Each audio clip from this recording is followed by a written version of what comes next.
স্বাস্থ্য মন্ত্রণালয়ের প্রকৌশল বিভাগের তত্ত্বাবধানে ফেনী সমুদ্র উপকূলীয় উপজেলা সোনাগাজীর মঙ্গলকান্দি ২০ শয্যার হাসপাতালের নির্মাণ কাজ শেষে স্বাস্থ্য বিভাগ হাসপাতালটি বুঝে নেয় ২০১৩ সালে।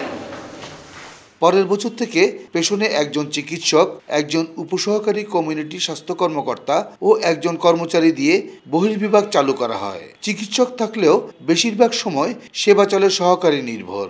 অথচ চিকিৎসক ও জনবল নিয়োগ সহ চিকিৎসা সরঞ্জাম সরবরাহ হয়নি গত ১০ বছরেও। নষ্ট হয়ে যাচ্ছে অবকাঠামো, হাসপাতাল পেয়েও চালু না হওয়ায় এখানকার মানুষের দুর্ভোগ যেন কাটছে না।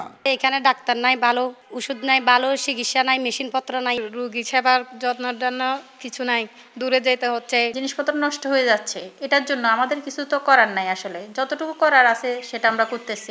ফেনীর সিভিল সার্জন জানান, হাসপাতালটি চালুর ব্যাপারে স্বাস্থ্য মন্ত্রণালয়কে জানানো হয়েছে।